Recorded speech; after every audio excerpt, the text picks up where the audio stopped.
Salam aleikum, muy buenas tardes y bienvenidos, bienvenidas a todos y a todas en este Semana a Semana, un jueves más por la tarde, adentrados ya en el mes de junio. Vean lo que tengo en mis manos, es un libro que se titula Contra el Islam. En breve van a saber de qué se trata, no se marchen.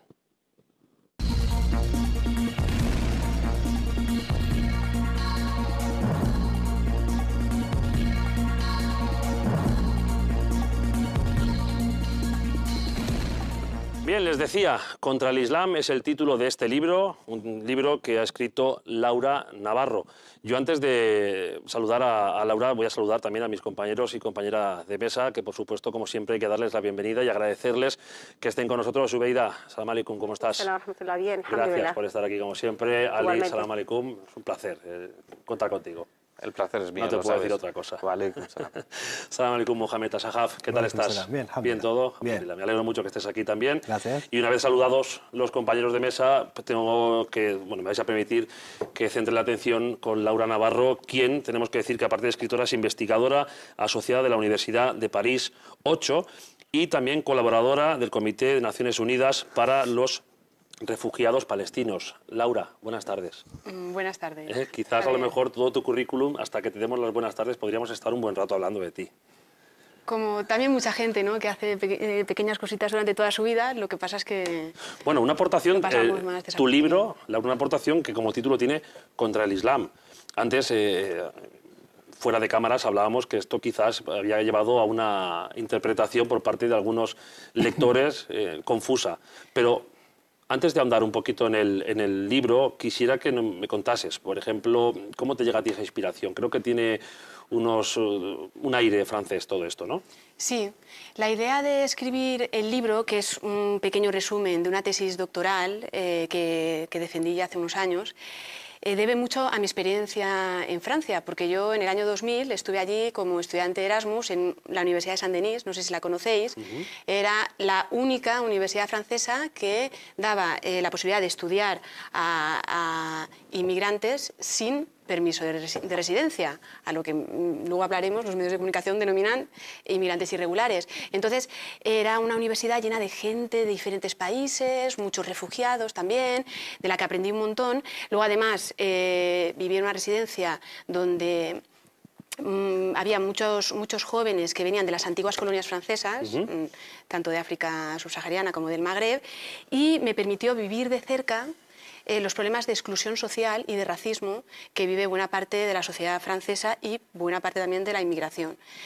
Y eso es lo que me hizo sensibilizarme con la cuestión del racismo y darme cuenta que si queríamos combatirlo, no solo hace falta denunciarlo, que también, sino también entender y explicar cómo funciona el racismo, cómo podemos llegar a tener pensamientos racistas, que luego ya veremos que no solo la islamofobia puede considerarse racismo, sino también hay otras formas de racismo, y es muy difícil que nos escapemos de estas ideologías porque desde muy pequeñitos lo vemos tanto en los medios de comunicación como en otros espacios de socialización como la familia, la escuela, y de ahí, pues de esta experiencia en Francia y también de mi experiencia como periodista en una televisión pública valenciana, surgió el interés de intentar explicar por qué quizás los medios de comunicación no reflejaban una imagen de las minorías étnicas que yo estaba viviendo en Francia, ¿no? Y que entendías que estaba totalmente desenfocada esa información, sí, y en algunos casos manipulada. Sí, pero desenfocada y sobre todo sesgada. Sí. Se muestran ciertas cosas y otras cosas no. A mí lo que me llama la atención, Laura, y imagino que mis compañeros ya Zubeida también les puede llamar la atención, que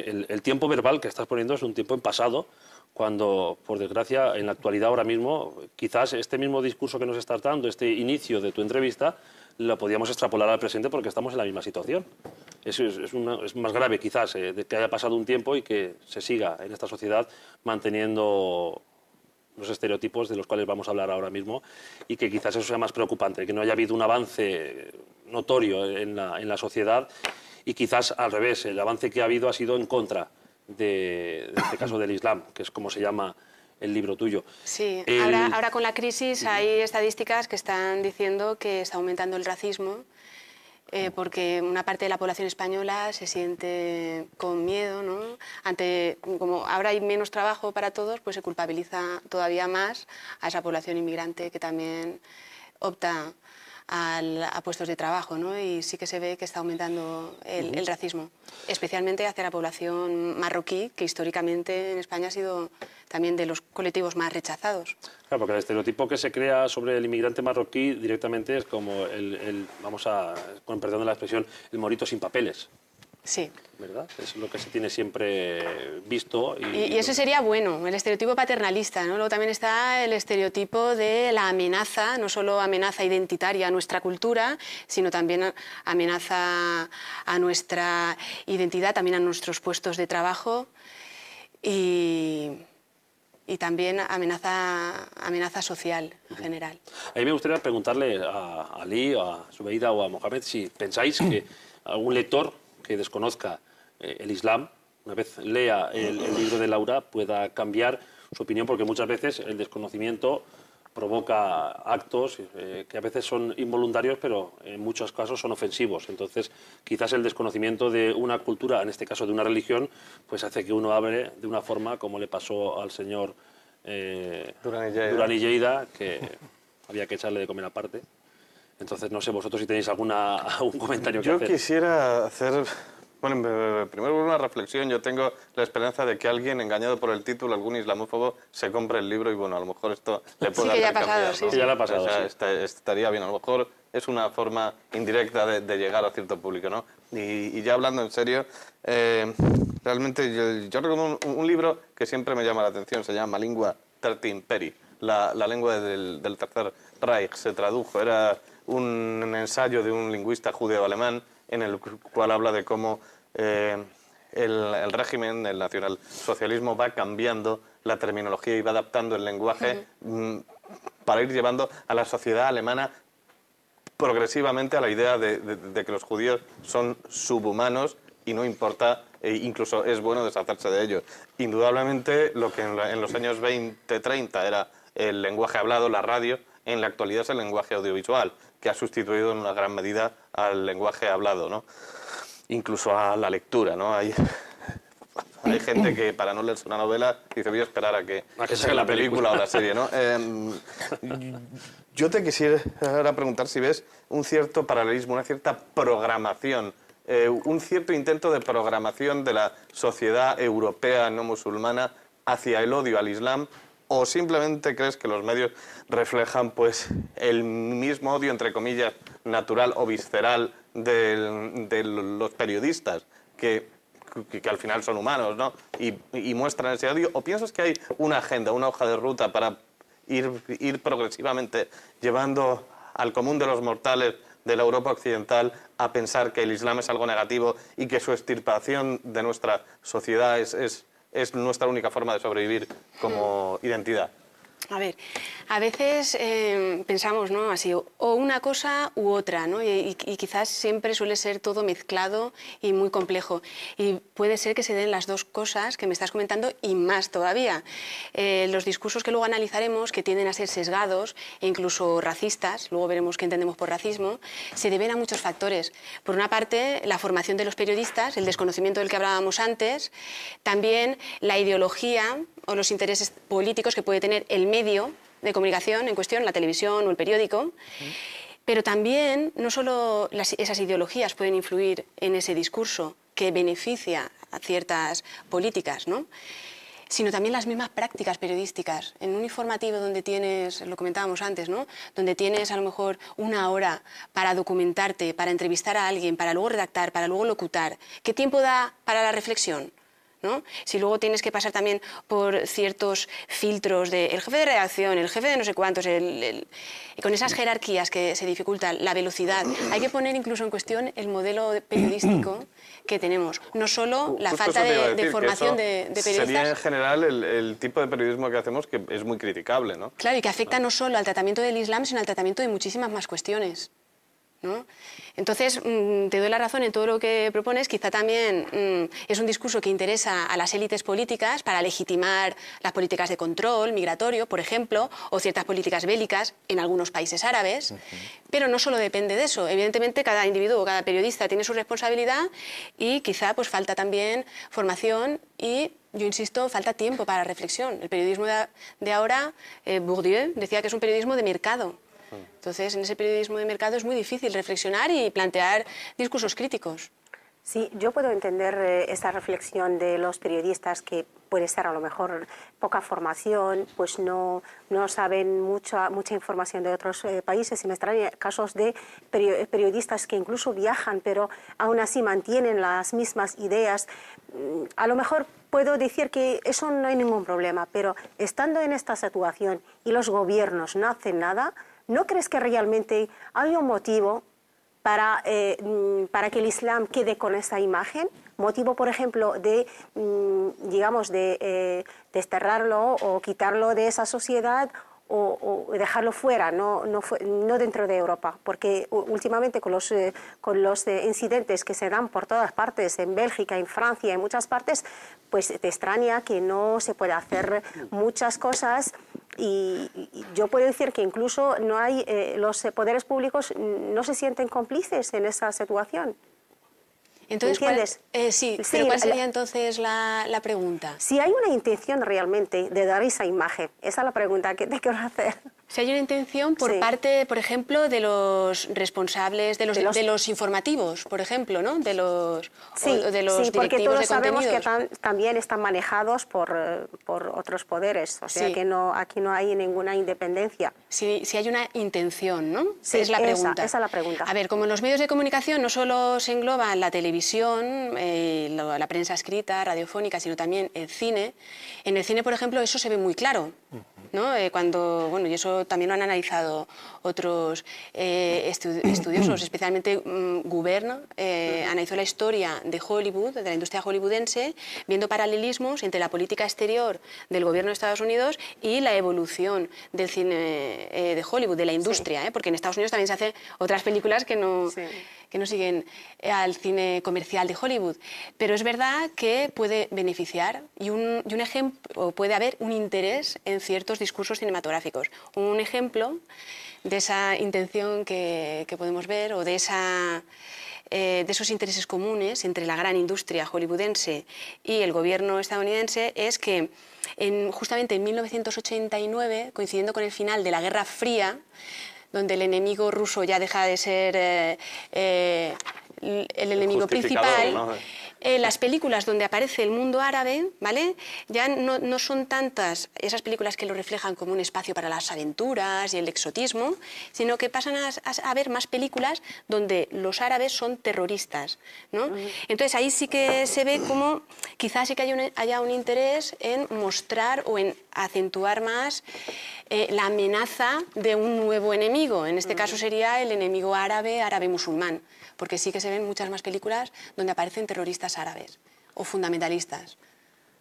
Sí que he leído, bueno, en el artículo no he tenido el placer de leer el libro, pero sí en la reseña he leído que establece un cierto paralelismo entre la propaganda antisoviética, digamos, la exageración del terror del enemigo soviético y la exageración del terror islamista o fundamentalista o terrorista islamista en la actualidad, ¿no?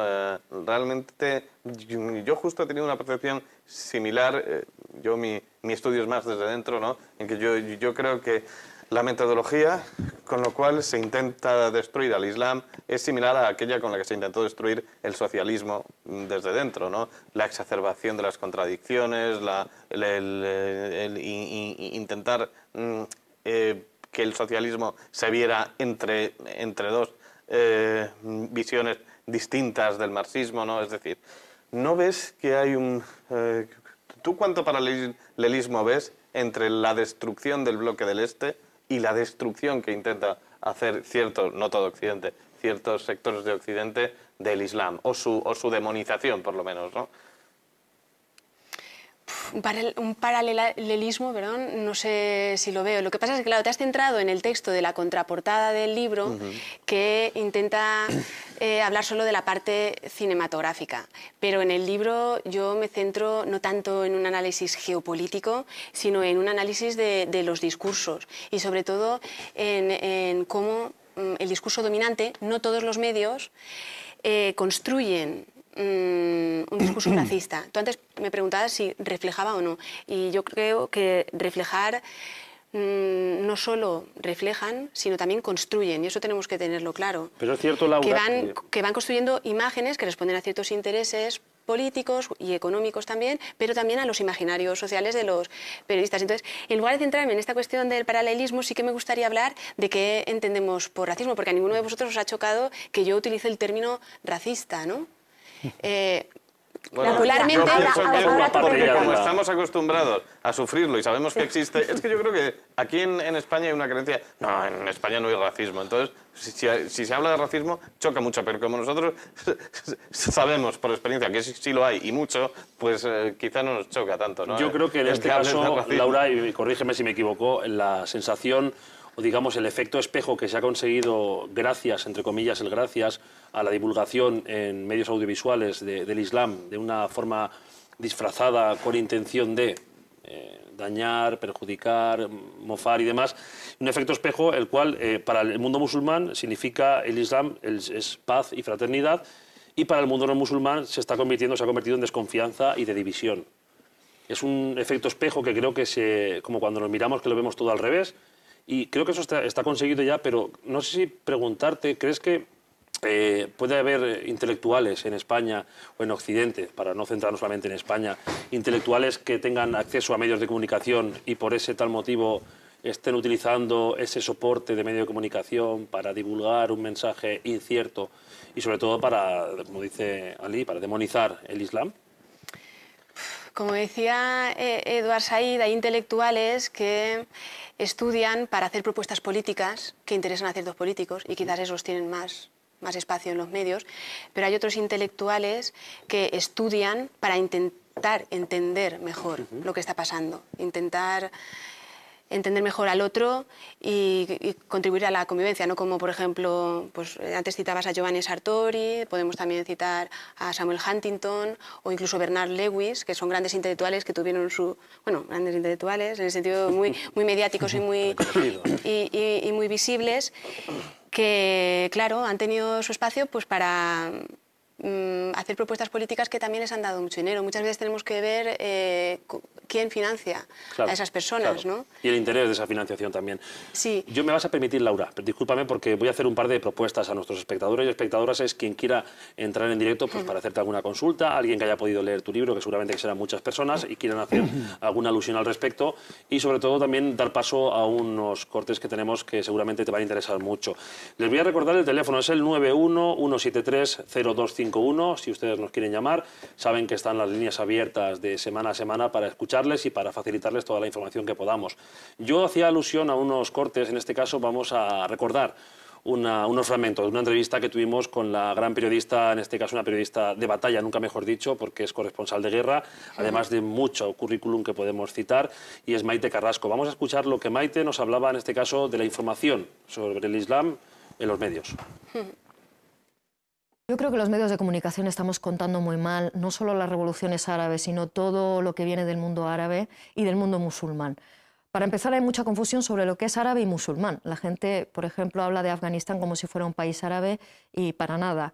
Y yo creo que metemos en el mismo saco a todos los países porque ponemos esas noticias de 30 segundos en las que contamos siempre un atentado suicida, donde detrás hay un grupo terrorista que todo el mundo concluye que es Al-Qaeda, donde hay imágenes sanguinolentas, todas las víctimas son iguales y la gente en 30 segundos no puede comprender la complejidad que hay detrás de esos conflictos, donde hay múltiples actores, donde estamos presentes en muchos de ellos, como por ejemplo Afganistán, y es imposible que comprendan la complejidad si no hablamos de los actores en profundidad. Parece que son conflictos donde la gente ha empezado a luchar sin más, sin ninguna causa, y que ha dejado de luchar sin más. No les explicamos ni lo que ha pasado el previo al conflicto, ni el post-conflicto. Entonces yo creo que hay que hacer un recorrido y una continuidad, tiene que haber una continuidad de la información, sobre todo en esos países, que es donde se están dando los principales conflictos de la actualidad, en esos países, sobre todo de las revoluciones árabes, porque estamos dando solo las imágenes de violencia, de choques en la plaza Tahrir, de la guerra civil en Libia cuando hay sangre. Solo interesan las noticias cuando impactan, pero no cuando importan. Y lo que importa también es las causas, el contexto, por qué se ha llegado a esa situación de violencia, qué hay detrás y cómo se ha resuelto, porque ahora mismo estamos transmitiendo únicamente a través de los medios de comunicación pues el discurso del choque de civilizaciones de Huntington, ¿no? Lo estamos haciendo realidad y parece que la gente está llegando a esa violencia sin más y no contamos la reconciliación, que la hay y que es muy difícil, pero tal vez así en nuestras sociedades transmitiríamos una cultura de la paz y no de la violencia, y no transmitiríamos que las cosas se arreglan a gritos, como estamos transmitiendo en estos momentos a través de otros contenidos que no son solo la información internacional. La llegada de Internet creo que ha hecho mucho daño en el mundo del periodismo por la inmediatez. Parece que todo tiene que ser inmediato, y por la simplificación. Todo tiene que ser muy corto. Yo recuerdo que las noticias en televisión antes eran 2 minutos y ahora en 1 minuto o en 30 segundos lo tienes que resolver todo, ¿no? En un directo de 30 segundos desde Trípoli. No se puede explicar una revolución árabe desde Trípoli en 30 segundos. Por lo tanto, eso lleva a la creación de estereotipos, porque no te puedes empezar a meter a explicar que no solo hay talibanes en la insurgencia afgana. No tienes tiempo para explicarlo. Por lo tanto, al final acabamos diciendo talibanes, como si todos los talibanes fueran toda la insurgencia afgana. Se usa la palabra terrorista o dictador. Yo tengo mucho cuidado porque moralmente puedes pensar una cosa, pero de cara a la opinión pública tienes que llamar presidente el presidente. Y evidentemente no puedes decidir tú quién es un terrorista. Hay muchas definiciones sobre terrorismo. De hecho, los grandes organismos internacionales hoy en día no se ponen de acuerdo tampoco, ¿no?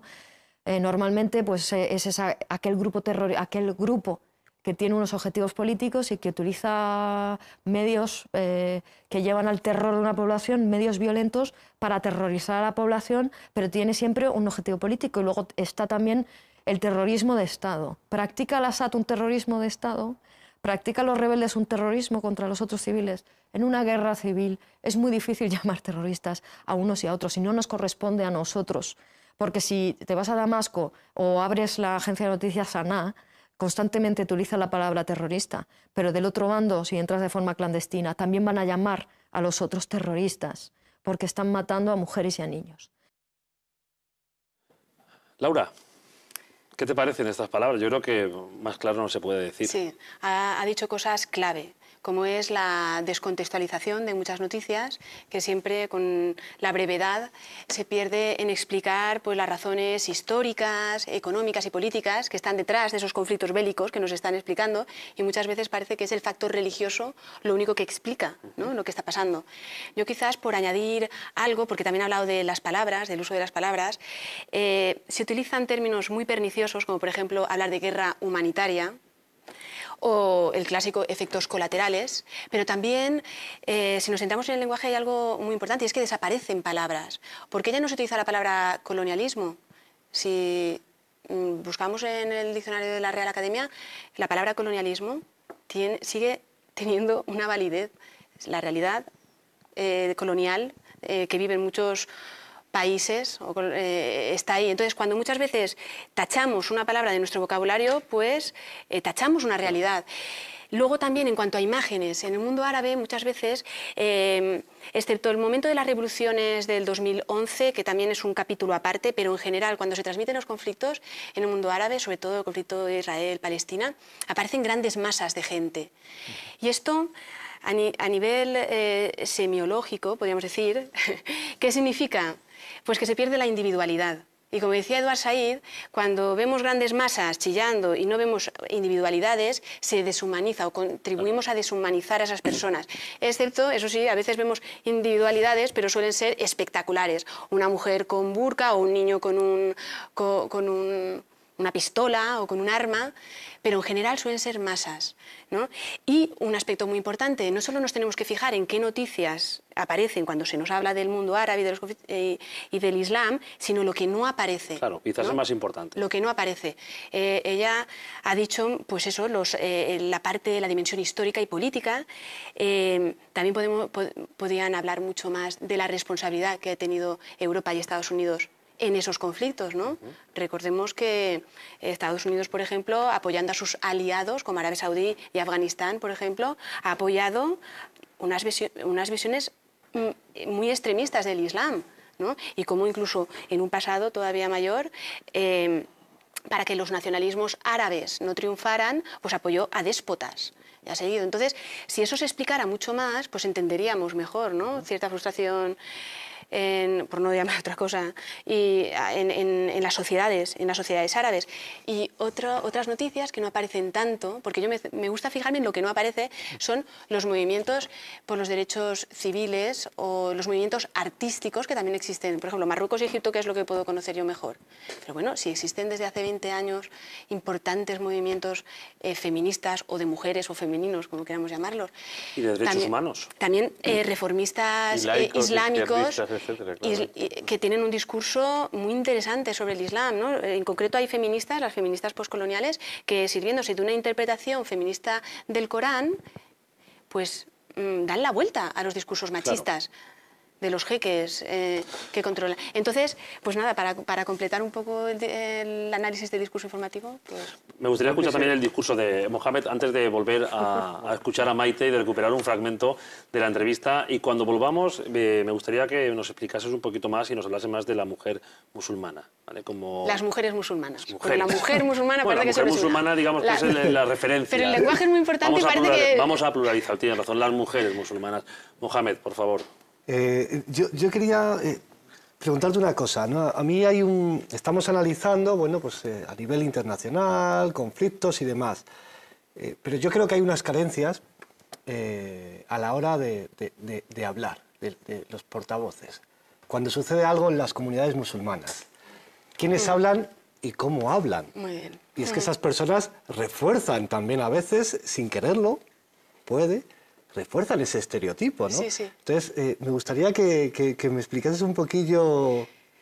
Sí, a quién suelen dar la palabra, ¿no? Al menos los discursos informativos de las grandes cadenas, porque no quiero hablar de los medios de comunicación en general, porque existen grietas en los grandes medios comerciales en los que sí que se puede conseguir transmitir un discurso diferente, y además existen otros medios independientes que transmiten otra imagen. Pero bueno, en general, el discurso dominante, tienes toda la razón. Claro. Está estudios, sobre todo el Consejo Audiovisual Catalán, que lo ha trabajado mucho. Las fuentes de información siempre suelen ser institucionales y españolas. Por ejemplo, cuando se habla sobre la guerra en Irak, casi siempre eran testimonios de o bien políticos españoles o expertos españoles, y muy pocas veces, por no decir ninguna, se daba la voz a expertos árabes. ¿Por qué no una persona iraquí puede explicar su conflicto, ¿no?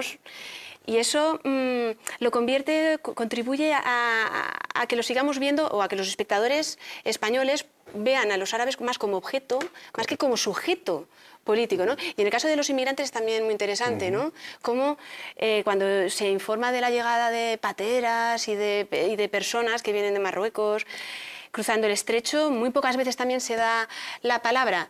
Y es muy importante porque el recurso a los medios de comunicación, tener voz en los medios de comunicación, es tan importante como otros recursos de poder, como puede ser la educación o la riqueza. Entonces, me alegro que hayas hecho referencia a eso, porque efectivamente además, se anula. Los cortes de voz siempre son los mismos, casi siempre. Hablabas de recursos de poder y, como bien se sabe, el medio de comunicación es uno de los poderes que se encuentran ahora mismo. Es cierto que deberíamos de plantear una reflexión interna. Esto creo que ya ha salido en esta mesa hace un par de semanas, y de hacer una reflexión interna y de hacer una autocrítica, porque no puede haber... yo conozco a Imán, que puede llevar 10 años en España y no sabe hablar español. Con esto no quiero decir que no quiera aprender el idioma, pero sería bueno que este Imán tuviese una relación más con sus vecinos, asistiese más a las fiestas del barrio, relacionarse más con los vecinos, porque eso va a generar la normalidad que existe y la realidad que es esa normalidad. Pero claro, si creamos un grupo, no sé, minoritario, con miedo a salir a los medios, como decías tú, lo que se está consiguiendo es que el que tiene, ese intelectual que tiene acceso al medio, pues tenga el atril preparado para decir todo lo que quiera decir. Pero antes de que me contestéis a esto, vamos a volver con Maite, vamos a escuchar un nuevo corte de la entrevista con Maite Carrasco y opinamos sobre él. Yo creo que ellos son musulmanes creyentes, o más cristianos creyentes incluso, la religión juega un papel más importante en sus vidas que en la nuestra. Detrás haya realmente un sentimiento religioso más profundo, yo creo que sí, pero no radical. No creo que exista un sentimiento radical entre la población más joven egipcia o tunecina o libia. Simplemente que esos partidos políticos pues, les puedan ofrecer cosas distintas a las que han visto durante las últimas décadas. Pueden asociar el laicismo y ese socialismo con un pasado violento y más radical que el que ellos pueden ver en una religión que ellos profesan de forma libre y que pueden rezar 5 veces al día y ¿qué? Me parece muy bien, es como si yo el domingo decido ir a misa, ¿no? Pero aquí en Occidente es como que rezan 5 veces al día y dicen Allahu Akbar y nos echamos la mano a la cabeza, porque el otro día leí un titular, por ejemplo, miles de magrebíes cruzan la frontera de Ceuta al grito de Allahu Akbar.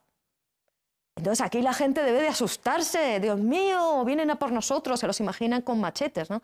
Allahu Akbar es una frase que yo he escuchado a la gente rezar para cruzar una calle donde había francotiradores. No iban a luchar, simplemente era un rezo para encomendarse a Dios en ese momento tan difícil. Como si yo digo, Dios mío, ayúdame, en un momento en el que tú sientes que vas a morir. Porque yo he rezado, y hacía mucho tiempo que no lo hacía, cuando escuchaba las bombas a mi alrededor. ¿Y qué? ¿Me van a decir que soy una radical? Es un sentimiento humano encomendarte a Dios, si has creído alguna vez en algún Dios, y para los musulmanes es normal decir Allahu Akbar. Allahu Akbar es una frase de rezo y es una frase simplemente para sentirte más fuerte y cruzar una calle en un momento de peligro en el que peligra tu vida, ¿eh? Algo tan normal como eso.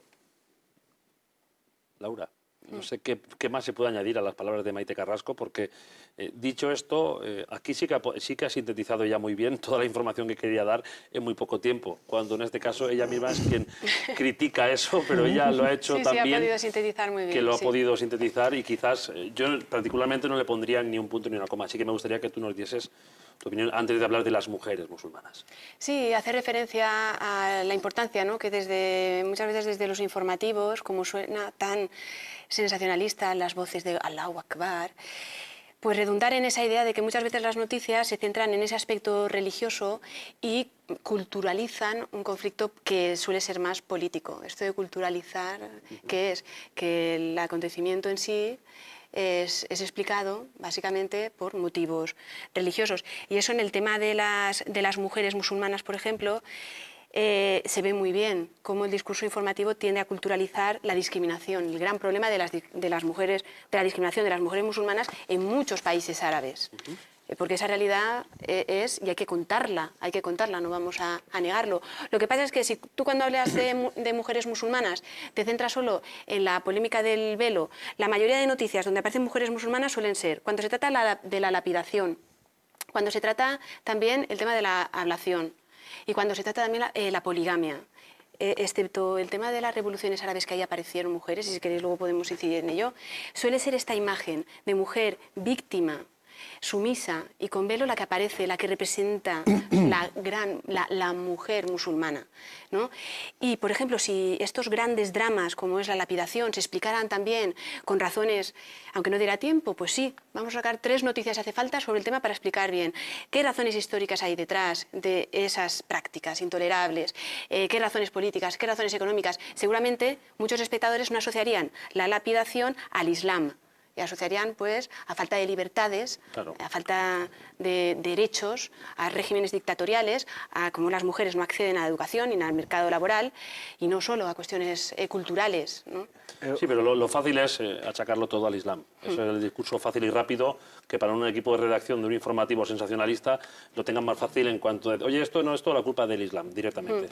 Y refuerza esa imagen de amenaza del Islam y a su vez la famosa teoría del choque de civilizaciones, que en sí misma no se sostiene, porque para que haya un choque de civilizaciones tiene que haber 2 culturas, y las culturas, como bien sabemos, no son homogéneas y están en constante cambio, y todas han evolucionado en contacto las unas con las otras, y entonces considerar una cultura como algo, como una esencia inmutable, sociológicamente y antropológicamente no se entiende. Yo tenía una pregunta en la línea de lo que decías antes, si los imames debían hablar español después de 10 años, ¿no? Y Justo me venía al hilo de una pregunta que tenía aquí anotada, ¿no? Que es que realmente es indudable que una parte de culpa tenemos nosotros, los musulmanes. ¿Qué parte de culpa tenemos nosotros que muchas veces le damos el pie a que ellos, o sea, le damos lo que necesitan para golpearnos fuerte muchas veces? Por ejemplo. Sí, mira, esa es otra... ¿Qué parte de culpa ves que tenemos? ¿Y hasta qué punto? A ver, por no centrarme solo en... Pues pueden haber grupos... Te estamos dejando un cargo de responsabilidad, no sé si te has dado cuenta que... Sí. Nos vas a marcar un porcentaje de culpa. No, pues como Hombre, todos... no he pedido un porcentaje exacto, sino Pues una valoración. No, como en todas las sociedades, pues hay grupos Claro. más conservadores y más radicales. En la sociedad española autóctona también hay, en la sociedad estadounidense también hay sectores muy, muy conservadores. Pero yo casi que la responsabilidad mayor, ¿sabes dónde la encontraría? En crear discursos desde la población musulmana o la población árabe. Es decir, hay muy pocos directores de cine árabe. Eso lo hemos visto en Francia, cuando en el movimiento del cinéma beurre, que es cine creado por muchos franceses de origen marroquí que proponen imágenes totalmente diferentes, bueno, o más plurales de lo que es la inmigración, porque ellos mismos la han vivido o la han visto de cerca.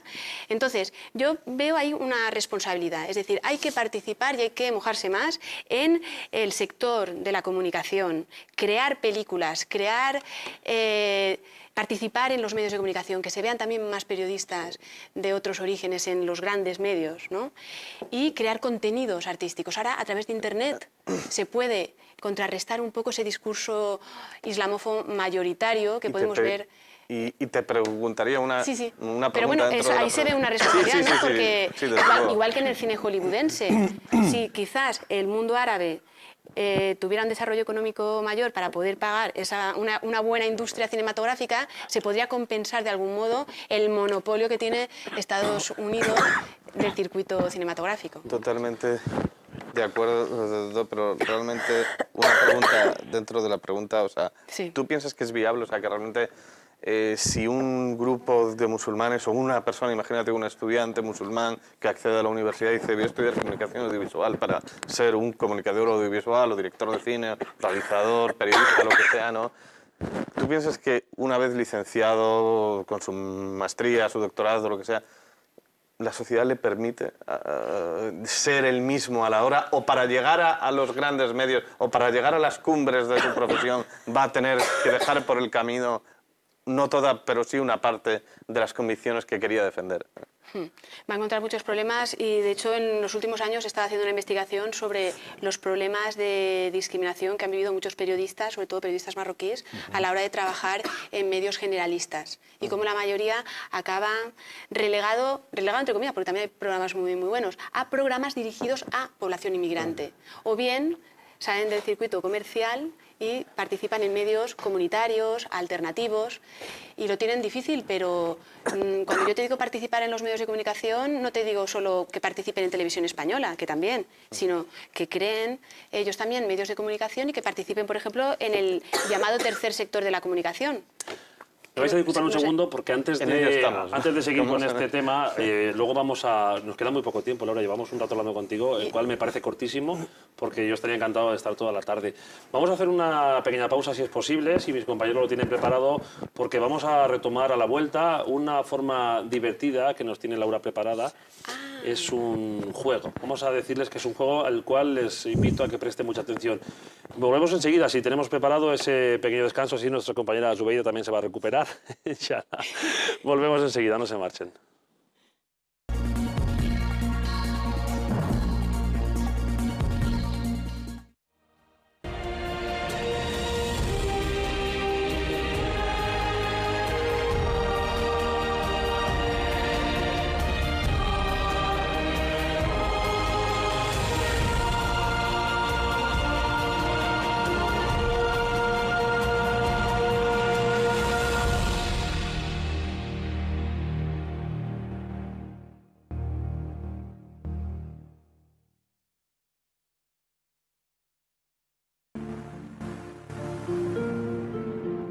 Muslim Relief es una organización no gubernamental para la ayuda de emergencia y el desarrollo de los grupos humanos más pobres del mundo.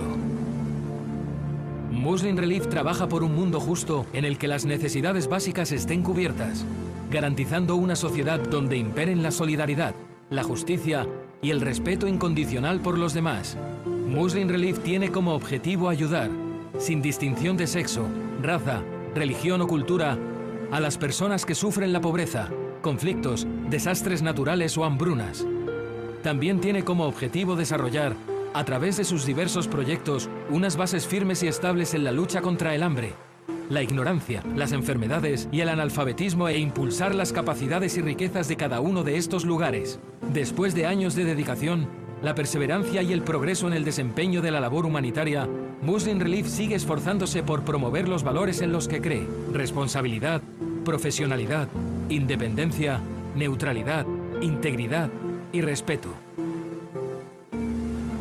El profeta dijo: yo y el tutor de un huérfano estaremos como estos dos en el paraíso, y juntó sus dedos índice y mayor.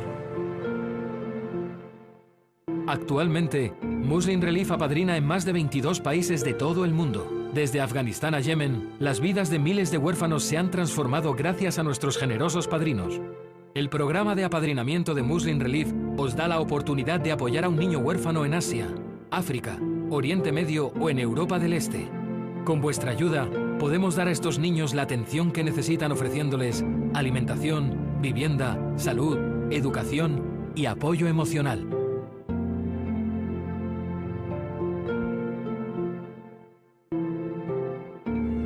Proyecto Agua.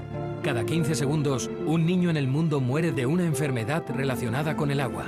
Facilitar el acceso al agua y los saneamientos es uno de los principales programas Muslim Relief. Aprovisionamiento de agua potable, combatir la propagación de las enfermedades, mejorar la higiene, mejorar la salud, riego de los campos de cultivo, financiar un pozo de forma individual o en grupo. En África, 4.000 euros. Sudán, Mali, Chad. En Asia, Afganistán, 500 euros.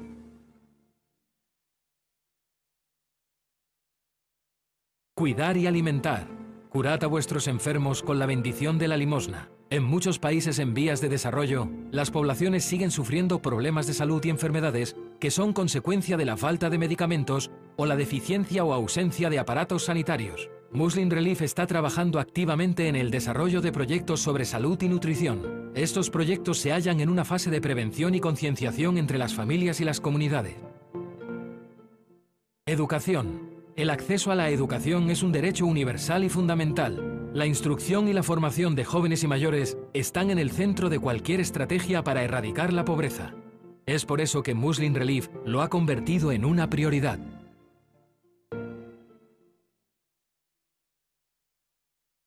Fundación Muslim Relief. Tu ayuda lo es todo.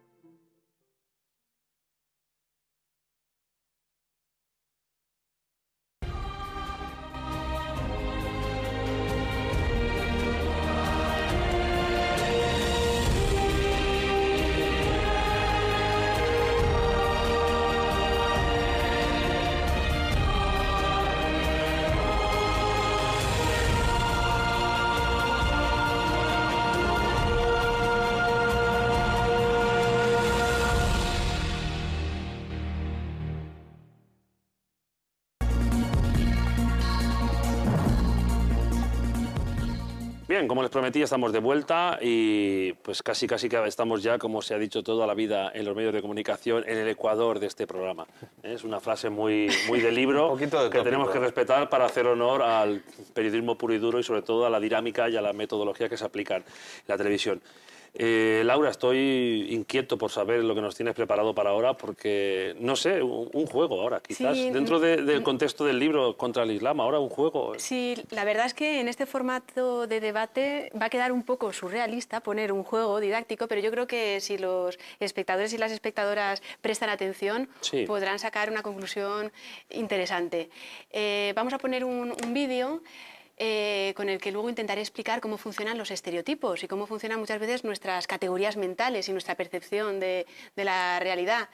Quien esté en casa, el juego consiste en contar cuántas veces se pasan la pelota los jugadores del equipo blanco, porque vais a ver dos dos equipos, uno con camisetas blancas y otros con camisetas negras, y hay que contar cuántas veces se pasa la pelota al equipo blanco. ¿Hay premio en esto?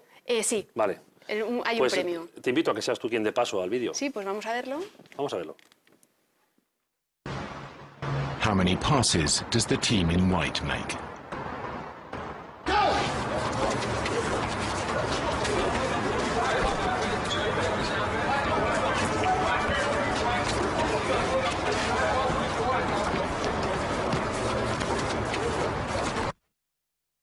The answer is 13. But did you see the moonwalking bear?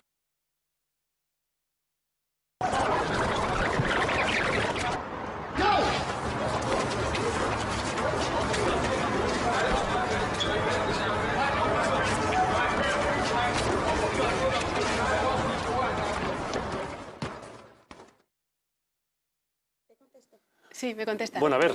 12 Yo veces. conté 12 también. Muy bien. El premio Lo que pasa ahora. es que lo hemos visto dos veces. Lo importante en este juego... No, a la no- primera vez, cuando lo he visto, he contado bien. Ya, pero la segunda vez has vuelto a contar otra vez. Para asegurarme. Ah, o sea, que te has fijado también en los que se pasaban la pelota. Claro, por Muy bien, segunda vez. entonces la respuesta no es importante el número, sino si habéis visto lo que pasa por detrás de los jugadores. ¿Alguien se ha dado cuenta de que pasaba un oso haciendo el moonwalk? Claro, hablamos de la primera vez que se ha puesto. La primera Sí, vez. porque en la segunda No, ya se ha La segunda visto se el texto. ralentiza, Sí, claro. si los espectadores se han fijado bien en cuántas veces se pasaban las personas del equipo blanco la pelota, se habrán dado cuenta que no han visto el oso que hay detrás, porque están tan pendientes en contar los pases de pelota, que además son el blanco, que no se dan cuenta de lo que hay detrás. No sé si a ti te habrá pasado. ¿Tú has llegado a ver el Sí, oso? no lo he visto. Pues es un buen ejemplo, ¿no?, que explica cómo nuestra percepción de la realidad muchas veces está influida por las expectativas que tenemos, ¿no?, incluso por los intereses que tenemos. En este caso, tenemos que ver solo los blancos y pasa desapercibido otra realidad. En el caso, por ejemplo, haciendo un paralelismo con el discurso informativo, muchas personas pueden ver en el Islam la causa de todos los males, olvidando, por ejemplo, otros factores sociológicos, históricos, que también pueden explicar lo que están viendo, ¿no? Entonces, viene muy bien para darnos cuenta de cómo nuestro pensamiento, ¿no?, es muy manipulable, ¿no?, en este sentido. Totalmente manipulable. Es más, yo creo que al final nos vamos a fijar ya cuando se dé una noticia sobre el Islam, a ver si aparece un tío vestido de oso. Sí, sí. No, además que Porque va a ser idea de apoyo. moonwalk, Claro. el moonwalk casualmente es un pedazo de clásico en este canal, o sea que bueno, ¿Ah, sí? que viene moonwalk, sí. Sí, pero, muy al dedillo. y el espíritu crítico, ¿no?, consiste en eso, en siempre ir buscando lo que hay detrás de lo que en un principio nos están enseñando. Entonces, por eso quería ponerlo. Lo que pasa es que no sé si en este formato habrá quedado Vale. claro. Quizás a lo mejor, más que el qué ha ocurrido, tendríamos que visualizar el por qué ha ocurrido. El por qué ha ocurrido en... Porque el qué ha ocurrido es en sí la noticia cuando se transmite a través de un medio de comunicación en esos 30 segundos que hablaba Maite. Entonces se mal forma, digamos, la información, valga la redundancia, para decir qué ha ocurrido. Pero quizás con este ejemplo sería buscar el por qué ha Muy bien. ocurrido. El por qué y el para qué. Y el para qué. Bien, antes hablábamos de cine, hacíamos referencia a la industria americana, muy de banderas, ondeando al viento, el presidente que salva al país o al mundo entero con un solo revólver durante toda la película. Y sobre esto también tenemos que hablar de estereotipos, Sí, porque... de las películas. Sí, o recursos textuales, ¿no?, que se utilizan en el cine y que contribuyen a subrayar esa diferencia, ¿no? En este caso, de la diferencia de los árabes o de los musulmanes. Por ejemplo, en el caso de Laures de Arabia, que creo que teníais un frame Sí, por ahí, es un clásico, ¿no?, es una película de una gran belleza artística, eso nadie lo duda, pero es verdad que es un buen ejemplo de muchas otras películas donde aparece el mundo árabe reflejado y donde el protagonista es un hombre blanco y occidental, en este caso británico, donde la acción principal la lleva él.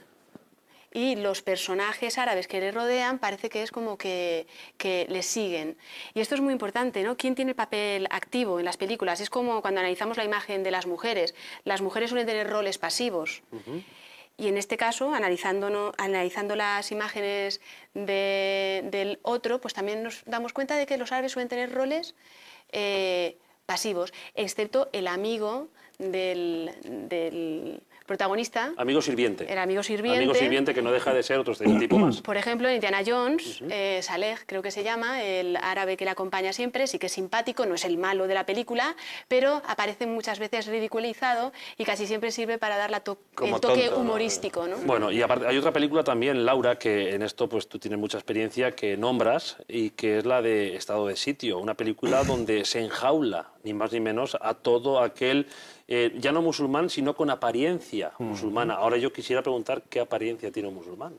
No sé si hay algún catálogo, como un catálogo de peinados o algo que es lleva. muy llamativo porque siempre se habla Claro. de persona con apariencia musulmana en estos últimos crímenes de Londres y de París, y como la gente se cuestionaba esto, el de París último ya iba con una chílaba puesta. O sea, para que ya no quepa duda de que es la apariencia musulmana. Entonces, de esta película. Sí, Laura. este es un buen ejemplo de lo que comentábamos antes, ¿no? Ese cambio o esa tendencia de Hollywood desde finales de los 80, principios de los 90, en producir películas donde el terrorismo islamista es el enemigo, y efectivamente esa película sería impensable, por ejemplo, hacer una película donde se encierran a todos los judíos, por ejemplo, de la ciudad, ¿no? No estaría subvencionada en este caso.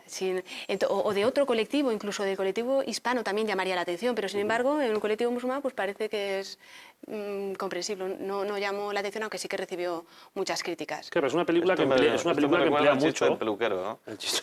A ver, luego, No sé luego si me lo conocéis, cuentas, espérate, luego me lo después te lo cuentas si cuento. tenemos un huequecito. Apuntamos lo del chiste del peluquero para después. Y también es importante hacer referencia a otro cine que como aparece con el velo de la inocencia, ¿no? Como por ejemplo las películas de Walt Disney, pues no nos fijamos, ¿no?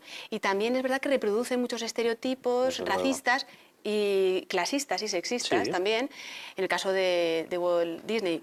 Aladdin, por ejemplo, por eso que me preguntabas antes de la relación, ¿no?, entre los intereses políticos de un gobierno y su industria cinematográfica, aquí se ve muy bien porque Aladdin creo que se produjo en el año 1992, justo después de la primera, o después de la Guerra del Golfo. Entonces ahí también se ve una relación. Y en esta película es muy conocida, muchos ya conocéis la canción con la que se abre la película, que dice algo así como... vengo de un país donde te cortan las orejas si no les caes bien, es mi país, es cruel, lo sé, y Pero que... le quiero, sí, o algo así. Algo así, ¿no? Como ahí redundando una vez más en la violencia innata, ¿no? Se trató en de un los programa habitantes aquí de esos... Y volviendo a nuestro país, también hay cine que se dedica, en este caso, a crear estereotipos, como una película que tiene mucha relación al este de este país, Poniente. Poniente, sí. En el libro hago un repaso histórico a las películas que se han hecho en los últimos 30, 40 años, donde aparecen personajes árabes, pero bueno, como hacéis aquí alusión a Poniente, hay que reconocer que las películas que se han preocupado por el tema de la inmigración se han interesado mucho en denunciar la situación que viven muchos inmigrantes, y sobre todo hace años también, cuando había más llegada de pateras. Un caso es Poniente, donde sí que se humaniza bastante a los personajes árabes, en concreto el amigo de Coronado tiene un papel activo, te identificas con él y acabas comprendiendo mejor el sufrimiento de esa persona, ¿no? Entonces, en ese sentido, el cine español de los últimos años ha tenido un papel muy importante. Pero también es verdad que en esta película, Laura, no dejan de catalogar, por decir así, al inmigrante como el sin papeles, que trabaja en un invernadero, que si entra alguien se esconde enseguida. Sí, sí, y eso es lo criticable por criticar algo, ¿no? Y es redundar siempre en el papel de inmigrante pobre sin papeles. Correcto. Cuando sabemos que la inmigración es muy diversa, también de Marruecos, aquí el colectivo inmigrante árabe más importante es el marroquí, y centrarse en ese aspecto más dramático cuando ya tenemos aquí una población muy instalada y se puede hablar de la inmigración sin tocar siempre ese aspecto más dramático, ¿no? Luego en el libro también hablo de los finales de muchas de estas películas, donde el inmigrante acaba regresando a su país o bien muere.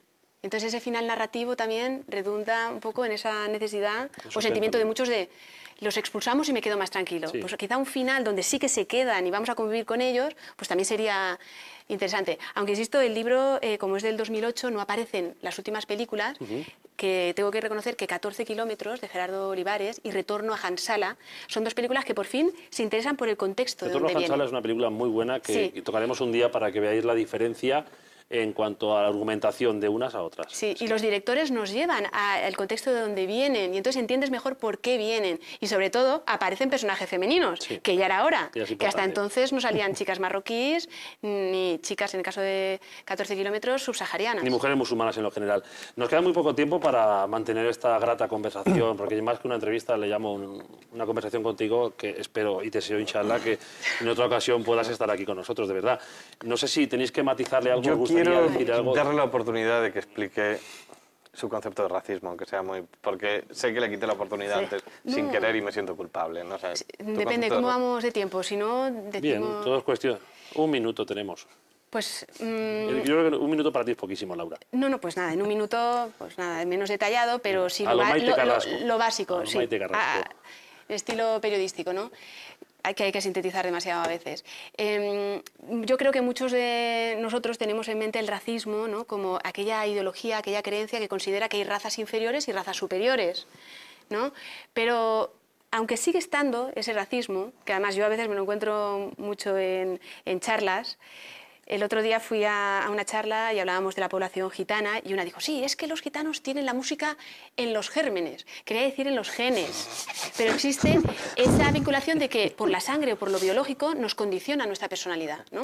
Eso sigue estando ahí presente, pero lo que adquiere más fuerza ahora es el racismo que muchos llaman cultural, racismo cultural o neorracismo, donde ya la personalidad, el carácter, incluso las capacidades de una persona no están determinadas por su biología, por su color de piel, sino por su cultura, en este caso por su religión. Y, por ejemplo, muchos inmigrantes musulmanes, según ciertos políticos e intelectuales, no se podrían integrar no porque tienen problemas de acceso al trabajo, porque están en guetos o porque vienen de poblaciones rurales, no, por su religión. Entonces, de esa manera se obvia que hay otros factores explicativos, ¿no? Y se considera ahora como la cultura una especie de raza. Entonces, simplemente quería señalar cómo el racismo va cambiando de cara, pero sigue estando ahí presente, ¿no? Cómo se etiqueta a una persona simplemente por su creencia, en este caso. Por su creencia o por su cultura. Bueno, pues hablando de creencia, yo creo que ahora mismo es el momento de dar una pequeña pausa a nuestros espectadores y ofrecerles unos consejos que estoy seguro están deseando ver. Volvemos en tan solo unos minutos, no se marchen.